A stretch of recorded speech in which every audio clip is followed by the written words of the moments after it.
Ready? वो तो आप ही बताइएगा। हाँ। जब बिहार के लिए प्रेस कॉन्फ्रेंस होती है तो कैमरा बहुत ज्यादा आ जाते हैं। ज्यादा बिहार के हैं ना, 50% से तो ज्यादा बिहारी का लोग बिल्कुल बिल्कुल बिल्कुल। हैं। इस देश का नैरेटिव बिहार सेट कर रहा है। शुरू करें। नमस्कार साथियों, वादे के अनुसार फिर से हम लोग हाजिर हैं एक बहुत महत्वपूर्ण व्यक्ति को हमारे पार्टी में, हमारे परिवार में शामिल करने के लिए। उनको आपके सामने बैठे हैं मेरे साथ चिर परिचित हमारे बहुत पॉपुलर अध्यक्ष अखिलेश जी, और हमारे सबके जो आशीर्वाद देते रहते हैं मोहन प्रकाश जी, हमारे दो विधायक साथी आनंद जी, संतोष जी औरंगाबाद से, और ये हमारे अजय निषाद जी, जिनका हम आज आपके सामने स्वागत करते हैं। जिनका जन्म ही 2 अक्टूबर को हुआ हो, वो भाजपा में क्या कर रहे थे अब तक हमें ये नहीं समझ में आया। तो आपका हम स्वागत करेंगे औपचारिक रूप से, लेकिन उससे पहले मैं अखिलेश जी से निवेदन करूंगा कि अजय निषाद जी के विषय में, वहां के राजनीतिक परिप्रेक्ष्य के विषय में आपसे 2 शब्द कहें। मित्रों, आप सभी को मालूम है मुजफ्फरपुर से इनके पिताजी 4 बार कैप्टन जयनारायण निषाद साहब हम लोगों के भी नेता थे, और ईबीसी की आज बात जो शुरू हुई है तो इनके पिताजी से शुरू हुआ था। बिहार के राजनीति में जो रिलेवेंस हुआ ईबीसी का, वो उनके वजह से हुआ, और लगातार 4 बार के बाद ये 2014 का चुनाव जीते, 2019 का चुनाव जीते। उसके बाद अच्छा कहा आपने कि ये भाजपा में क्यों थे। इनके पिताजी लगातार भाजपा के वसूलों के खिलाफ उन्होंने काम किया, और ये भी थे जरूर वहाँ, लेकिन घुटन में ही रहते थे। कई बार बात होती थी, इसलिए कांग्रेस परिवार में मैं इनका स्वागत करता हूं, और मुझे पूरी उम्मीद है कि इनके आने से पूरा मुजफ्फरपुर के इलाके में, दरभंगा, मधुबनी, चंपारण के इलाके में न केवल ईबीसी वोट हम लोगों की तरफ आएगा, बल्कि इनके व्यक्तित्व और कृतित्व से निश्चित रूप से कांग्रेस संगठन को भी मजबूती मिलेगी। धन्यवाद। एक sitting MP Bharatiya Janata party के पार्टी ज्वाइन करें कांग्रेस पार्टी, आप समझ लीजिए हवा किधर चल रही है। इससे ज्यादा बोलना उचित नहीं है। मोहन प्रकाश जी, मैं आपसे आग्रह करूंगा। नहीं, आपको बोलना चाहिए। मित्रों सबको तो नमस्कार हो गया है ना? हो गया, क्योंकि पिछली बार किसी ने शिकायत की थी, तो नमस्कार आप सब लोगों को। मित्रों, अब जैसा हमारे प्रदेश अध्यक्ष अखिलेश जी ने आपको बताया कि इनके पिताजी 4 बार और 2 बार ये संसद सदस्य रहे हैं। सिर्फ इतना नहीं, समाजवादी आंदोलन के और दलित, शोषित, पीड़ित और अति पिछड़ों के आवाज़ उठाने वाले वो रहे हैं, और ये भी उन्हीं के नक्शे कदम पर अति पिछड़ों की आवाज़ को हमेशा बुलंद करते रहे हैं। और बिहार की राजनीति में इनका और इनके परिवार का एक महत्वपूर्ण स्थान रहा है। ये वैसे ईबीसी में मल्लाह समाज से आते हैं, लेकिन ये सभी अति पिछड़ों की आवाज़ बिहार में है। मैं अजय जी का, जो आज कांग्रेस परिवार में सम्मिलित होने का जो इन्होंने निर्णय किया, वो भी बिना शर्त, तो पूरे कांग्रेस परिवार की तरफ से मैं इनका स्वागत करता हूं, और मुझे उम्मीद है कि इनके आने से जो श्री राहुल गांधी जी का इस देश के शोषित, पीड़ित और जो अति पिछड़ों की और पिछड़ों की जो लड़ाई है वो और मजबूत होगी। और मैं इन्हीं शब्दों के साथ अजय जी का स्वागत करता हूं और अजय जी को बोलना है, अजय जी को। लेकिन पहले इनको हम औपचारिक रूप से अच्छा, पहले शामिल कराएं, ऐसे थोड़े ही बोलने देंगे।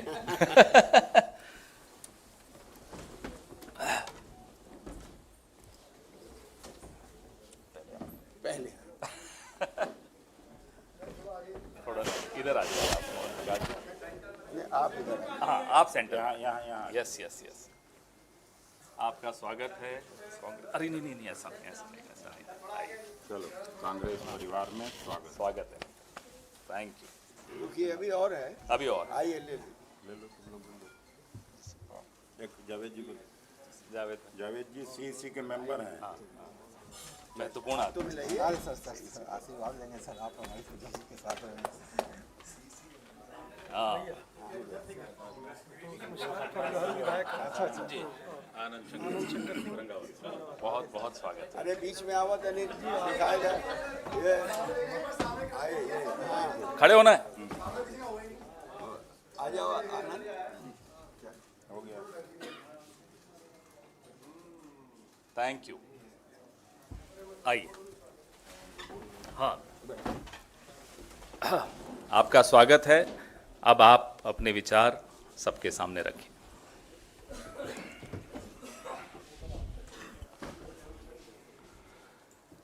माननीय प्रदेश अध्यक्ष जी, अखिलेश जी, प्रभारी मोहन जी, पवन खेरा जी और शीर्ष नेतृत्व का आभार, खासकर माननीय राहुल जी का आभार प्रकट करता हूं कि उन्होंने मुझे मौका दिया है पार्टी को मजबूत करने के लिए। मैं पार्टी ज्वाइन कर रहा हूं और पार्टी कैसे मजबूत हो, कांग्रेस कैसे मजबूत हो, उस पर मैं दिन रात काम करूँगा। वो पार्टी का शीर्ष नेतृत्व तय करेगा। जी सर, मैंने पूछा था तो उन्होंने एक लाइन में जवाब दिया कि आपका सर्वे रिपोर्ट गलत था। तो मैंने बताया कि मैं 4,10,000 वोट से चुनाव जीता हूँ। तो उन्होंने कहा कि आपका वोट तो है नहीं, सब ऊपर वाले का वोट है। तो मुझे भी किसी का अहंकार तोड़ना है और अपना खोया हुआ सम्मान हमको वापस पाना है।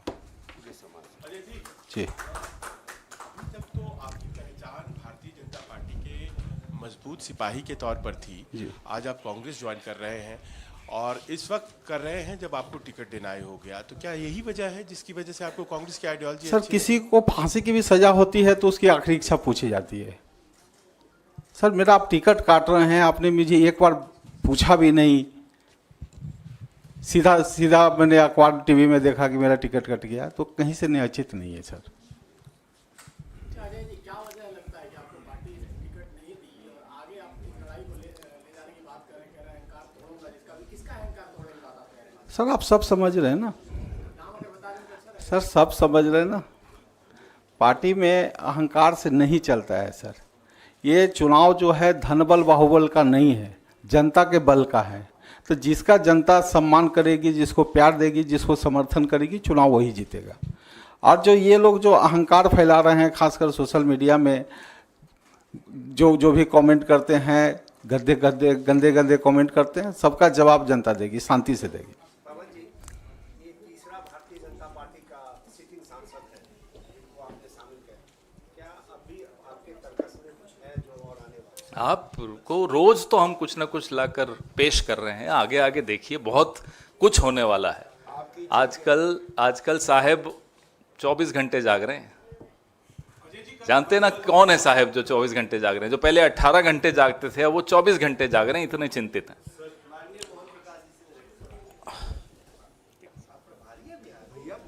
कहाँ मना कर? स्थिति स्पष्ट कर दी। आरजेडी ने सिंबल दे दिया है, पप्पू यादव कह रहे हैं चुनाव लड़ेंगे वो और आलाकमान का इंतजार है उनको।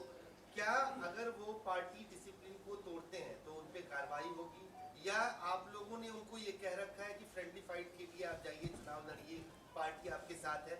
स्थिति पूर्णिया में और पप्पू यादव को लेकर क्या है? आपकी प्रश्न बड़ा अच्छा है। आपकी जो जिज्ञासा है बहुत अच्छा है, लेकिन जो हमारा समझौता हुआ है उस पर हाईकमान की सहमति और स्वीकृति के बाद होता है। ठीक है, अब अगर ऐसी परिस्थिति आएगी तो फिर हाईकमान उस पर फैसला लेगा। ठीक है,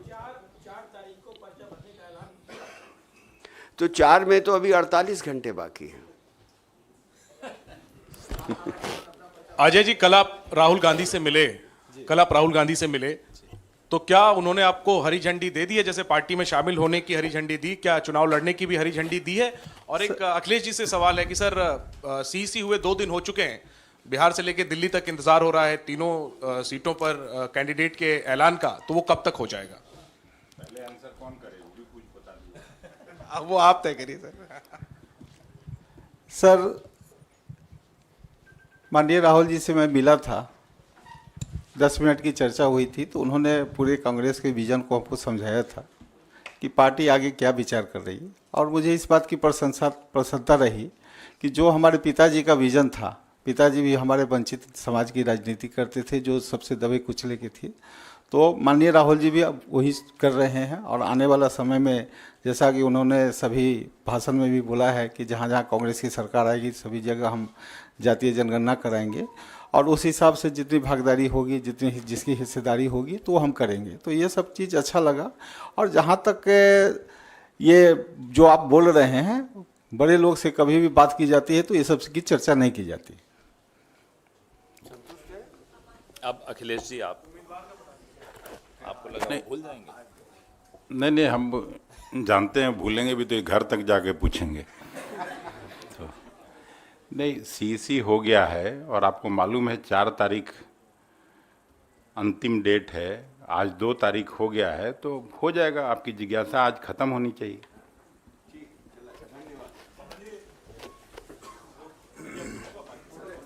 हो गया।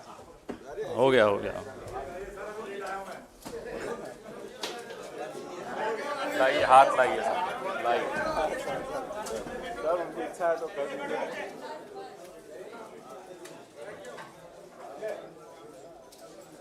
धन्यवाद, स्वागत है।